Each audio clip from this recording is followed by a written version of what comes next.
Learn the most empowering hiring techniques. Land the most desirable talent.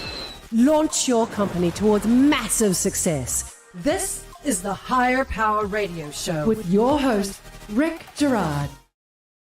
All right, I've sat in the seat where you're sitting in right now, where the one where you hired an operator and then one day you get the call that your stomach drops, that they just made a decision you would never approve.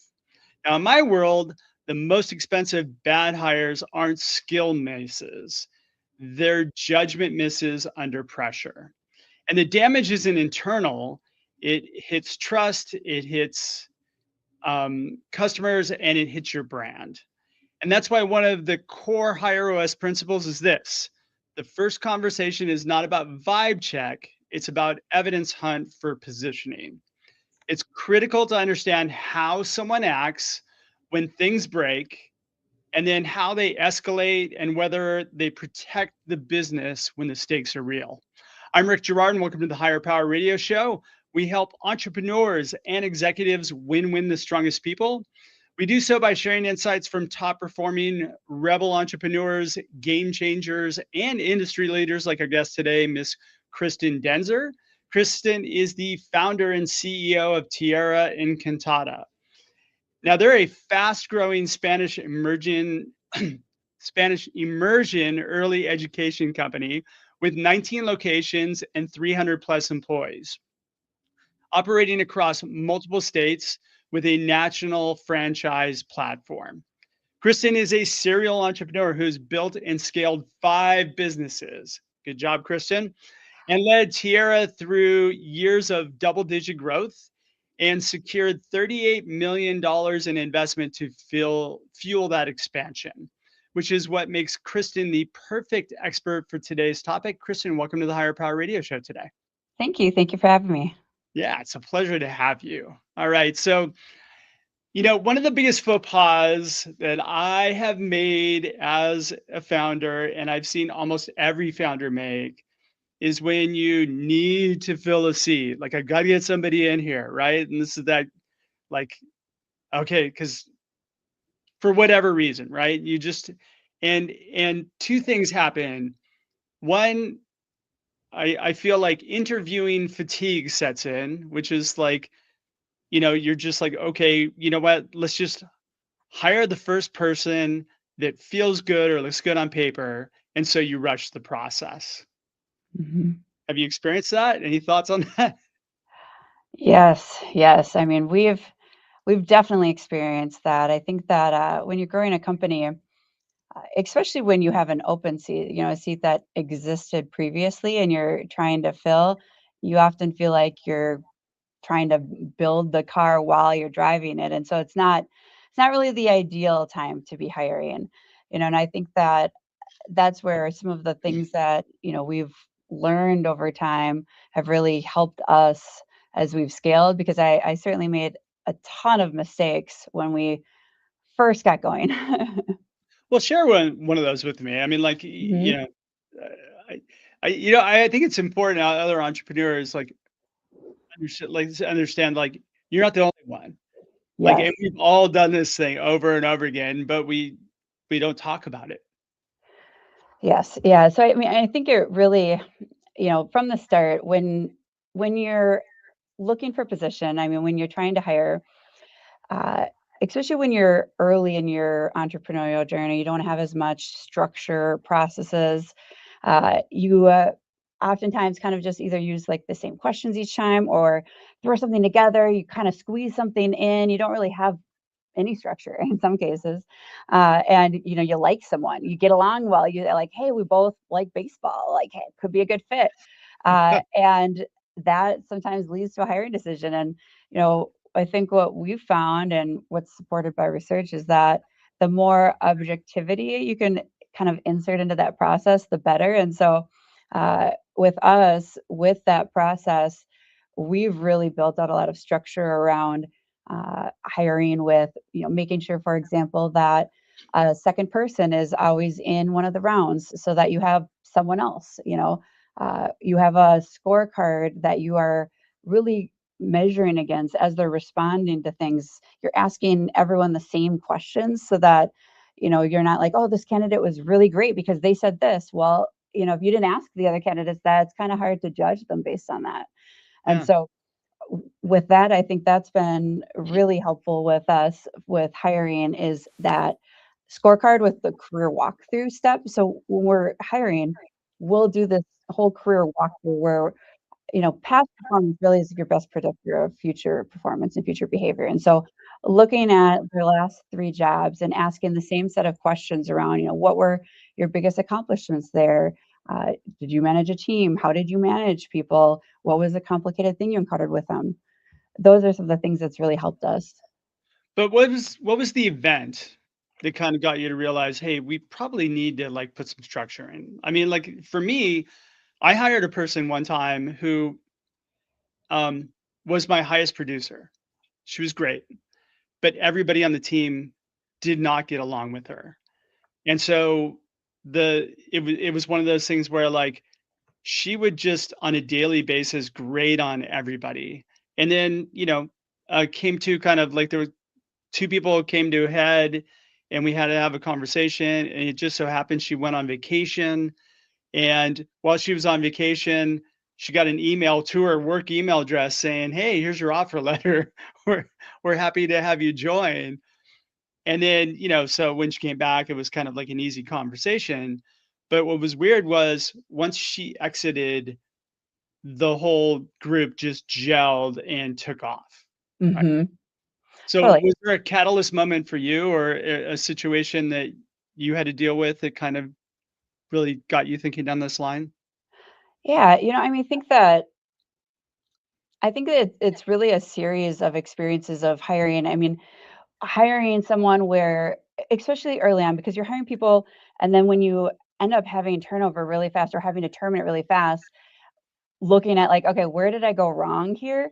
With this, like, why did this person who has, great experience, what it seems, but yet not be able to do any part of this job? Where did that happen? How is that possible to occur? And so I think as these instances we've experienced them, it's really made us look at the process and tweak things. Because I think that when you own a business, there's never really something that's complete. You're always like improving and fixing things.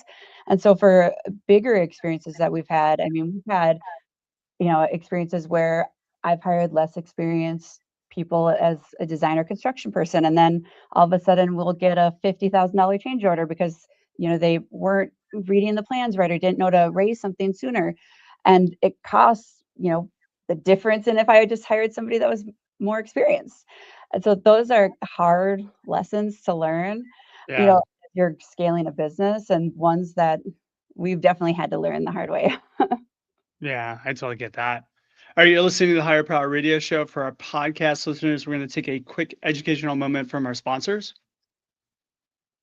All right, so I'm digging in deeper with our guest, Kristen Denzer. She's the founder and CEO of Tierra Encantada.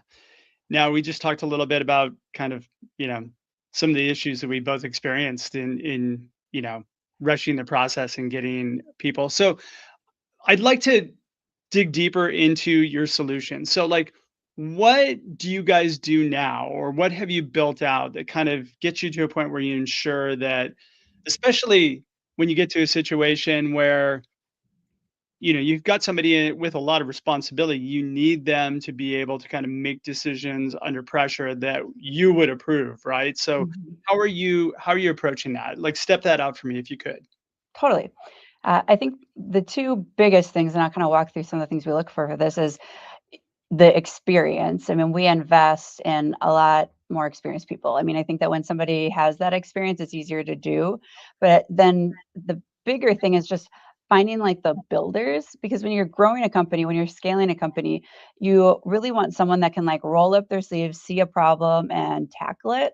And that's hard to find. Like that's hard to see. I mean, a lot of people are coming from large environments where everything is predefined, pre-described, that everything has a process, SOP, everything, and they're just executing.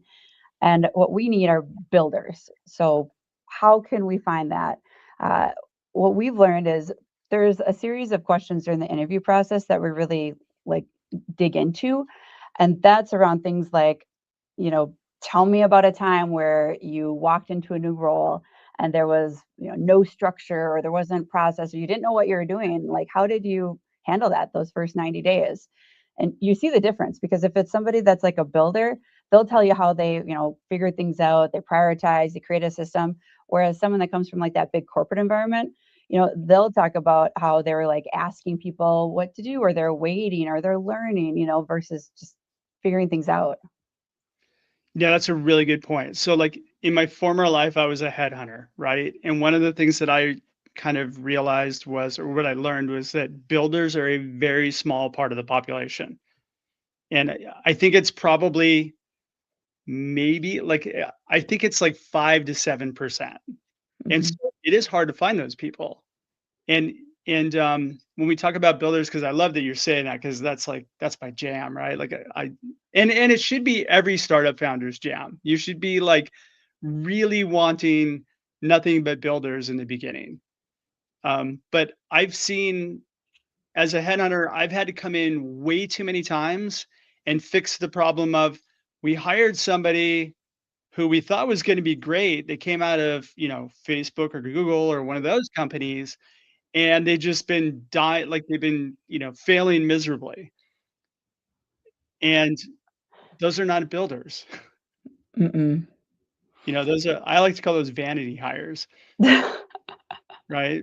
Yes, It looks good for the investors, but it doesn't serve the business at all. All totally. right. So, okay, so you asked the question, what did you do in your first 90 days? Now, like in your experience, what are builders giving you? Like, what's the content that they're giving you back that helps you to understand, yes, I got a builder here? I mean, honestly, in a lot of cases, you don't even know what they're gonna give you because you're surprised because 'cause they're bringing things that you didn't even know you needed and would make you better, you know, and so it can be, you know, simple things from, like, hiring a higher caliber, more experienced HR leader, and all of a sudden they're showing you this state-by-state compliance tracker of all the labor laws that was just like this piecemeal mishmash of notes before. I mean, they're creating structure and process that you didn't even really think about because you're getting by, you know, but now you're seeing like, wow, like things are running smoother. You're doing even better than before. Everyone feels better, like they're able to execute on their jobs better. And so I think that they're bringing things that you don't always even know you need, but that's because in part they come from, you know, companies where maybe they've built that before and they've seen it, and then they come in with that mindset of like, I'm gonna make this like the best possible place and just do it. That's a really good point. All right, so you have this question. Tell me about the time you walked into a role where there was very little structure, process, or clarity. I love the fact, number one, that you're using behavioral interview questions, because there's no better indicator of past performance than a behavioral interview question. Now, you can't confuse that with situational questions. A lot of people do. They'll say, like, if you had this kind of situation, what would you do? People can fake their way through situational questions all day long, Hmm. especially good interviewers, because they start down a path and then they can maybe read the body language and figure out the hot buttons, and then they double down on things that they wouldn't do. So I love that, but you can't fake a behavioral interview because it's based off something that you did. What's another question you guys ask? Exactly. Yeah. You know, I mean, I think that another one that's telling for us, or going back to the point I just made, you know, things around what's something that maybe didn't exist before that you created from scratch. You know, if it's someone that's a builder, they're going to easily come up with an example, even if it's small. You know, if it's not, they're going to be like, oh, well, you know, there wasn't an opportunity to do that. I think something that people don't think about sometimes that's an easy question is asking what frustrates you most in your last workplace. I mean, it doesn't seem like that would be one that would kind of tell you that, but when you hear answers like, you know, slow decision making, not a lot of ownership or accountability, that tends to come from more of a builder. Whereas someone that isn't, you know, they might talk about, oh, lack of structure, you know, not clear expectations. Because builders, those things they thrive in. They're like, okay, let's create this structure, you know, like let's tame this chaos. Like they want to like fix those things. Whereas people that aren't, they just see it as something happening to them. That's very true. That's very true. And builders take responsibility of things and they run with it, whereas so I look at things like builders, improvers, and maintainers, right? Mm-hmm. I think you need to get started, you definitely need builders. You need everybody needs to come in, create whatever they need to create from scratch and then drive it. And then, then you kind of sprinkle in improvers. Maintainers are the people that usually come out of big companies that essentially you just need them to keep the wheels running. Mm-hmm. They're good at their jobs, they might be good at customer support and keeping customers happy. They're necessary for the business, but they're not going to really get anything, they're not going to move the ball along, especially as you're getting the business running. Mm-hmm. Totally. So those are great questions, by the way. Thanks. Something important that didn't exist in your last role that you created from scratch. And you know what I have found is that sometimes they'll give you a really good high level answer. And I think the key in this is to dig deeper. You really have to poke into their answers. Oh, tell me more, or walk me through exactly how you did that. That's my favorite question to ask people. Step that out for me. Exactly what did you do to get that result? Or, what were the steps that you took to get there? Well, and I think too, to add to that, also asking who did you have to collaborate or what sort of approvals was there? Because that tells you a lot about what did that look like? Because we've had people that were builders, but maybe not great collaborators. Yeah. And so, and when you're growing, you can't having silos makes things really hard. And so that's a way too to kind of dig in and just see how they thought about it when they approached it. So very true. So very true. Um, you mentioned the frustration in the workplace. What are you looking for there? So what you're looking for is when someone's coming into an environment, especially like a scaling company, there's a fair amount, that's still not defined or not a process for, or, maybe there is, but maybe it's a solution that's been there for 5 years and needs to be updated. And when you have someone that isn't a builder, they come in and they just get frustrated because this just they don't see their role as someone that would even consider changing or update or anything. They're just thinking they're stuck executing this not great system. Whereas a builder, what they're going to respond with is they're going to talk about, things like the unclear ownership if they've wanted to build and then maybe they couldn't.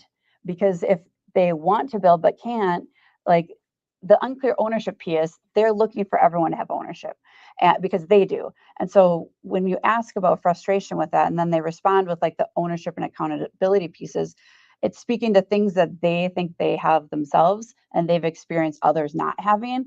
And oftentimes that shows up and when people own things, especially in a scaling company, in improving or updating systems or processes.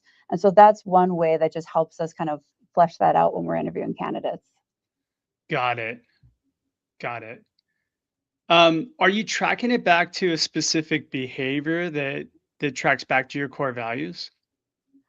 Yeah, I mean, for us, growth mindset is one of our core values. And so Yeah. that idea that everything can always be improved. I mean, I think for me, that's important. I think that nothing will ever be perfect. There's always ways that everything can always be better. And when someone comes in with that mindset, that's how they're thinking about all situations. They don't just see something and think, this SOP isn't great. They're thinking, this isn't great and this would make it better. And hey, I'm going to suggest we change this.